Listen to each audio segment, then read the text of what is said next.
ఇష్టం, కోపం, అలగటం, నవ్వడం, ఏడవడం ఇవన్నీ మనసుకు నచ్చిన వారి దగ్గర మాత్రమే చేయగలం. ఒక మనిషిని మనం ప్రేమిస్తే వాళ్ళు చేసే తప్పులు కూడా క్షమించగలగాలి. సమాజంలో మార్పు ఎందుకు రాదంటే పేదవారికి ధైర్యం లేక, మధ్యతరగతి వారికి సమయం లేక, ధనవంతులకి అవసరం లేక.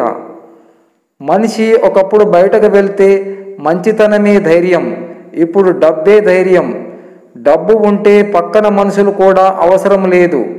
మనిషి చాలా ఎదిగిపోయాడు.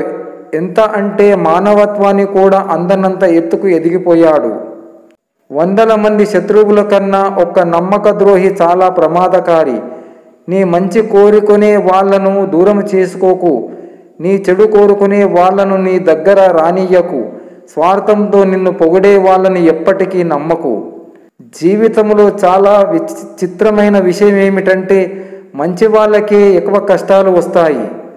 10 మంది అన్నంత మాత్రాన పనికి రాకుండా పోతానా? మీరు అన్న ప్రతి మాటకి ఏదో ఒక రోజు సమాధానం చెప్పకుండా ఉంటానా? అమ్మ ప్రేమ మంచి నీరు లాంటిది, కనబడి దాహం తీరుస్తుంది. నాన్న ప్రేమ గాలి లాంటిది, కనబడదు, కానీ మనం ఎదగడానికి, బతకడానికి అది ఆక్సిజన్ లాంటిది. భగవంతునిపై ఆధారపడినట్లు ప్రతి పనిని ప్రారంభించు, కానీ దానిని నువ్వు మాత్రమే పూర్తి చేయగలిగినట్లు ముగించు. అది గొప్ప విజయం రహస్యమిదే. లోకం దృష్టిలో గొప్పగా ఉన్నా లేకున్నా పర్వాలేదు, కానీ నీ మనస్సాక్షి ముందు గర్వంగా తలెత్తుకుని బ్రతకగలిగితే అంతకంటే గొప్ప జీవితం లేదు. నీవు చేసే పని నీ అంతరాత్మకు సమాధానం చెప్పుకోగలిగితే చాలు. అందరికీ నచ్చేట్టు చేయాలంటే దానికి నీ జీవితం సరిపోదు. మూసిన నోట్లోకి ఈగలు దూరవు. అదుపులో ఉంచుకుంటే అనవసరపు గొడవలు తలకు చుట్టుకోవు. విత్తనం తినాలని చీమలు చూస్తాయి. మొలకలు తినాలని పక్షులు చూస్తాయి. మొక్కని తినాలని పశువులు చూస్తాయి. అన్నీ తప్పించుకొని ఆ విత్తనం వృక్షమైనప్పుడు చీమలు, పక్షులు, పశువులు ఆ చెట్టు కిందకే నీడ కోసం వస్తాయి. జీవితం కూడా అంతే. టైం వచ్చే వరకు వేచి ఉండవలసిందే. దానికి కావాల్సింది ఓపిక మాత్రమే.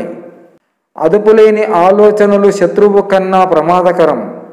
మనిషి నైజాం ప్రార్థన చేస్తున్నప్పుడు దేవుడు వింటాడనే నమ్మకం నిందలు చేస్తున్నప్పుడు ఉండదు.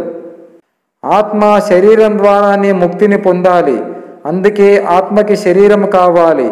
కానీ శరీరం మాత్రం ఆకలి, నిద్ర, కోరికలు, బాధలు, బంధాలు, బాధ్యతలు, ద్వేషాలు, కోపాలు, పగ, ప్రతీకారం, ప్రేమ వీటన్నింటి మధ్య నలిగిపోతూ ముక్తి మార్గం చూడలేదు. శ్రమించే వాడికే క్షమించే గుణం ఉంటుంది. పెట్టేవాడికే మనల్ని తిట్టే హక్కు ఉంటుంది. తగ్గితే తప్పులేదు. ఆ క్షణం మౌనం కంటే గొప్పది ఏది లేదు. తగిలిన ప్రతి గాయాన్ని జ్ఞాపకంగా గుర్తుపెట్టుకుంటే అది బాధ. ఆ తగిలినది ప్రతి గాయాన్ని పాఠంగా మార్చుకుంటే అది మార్పు.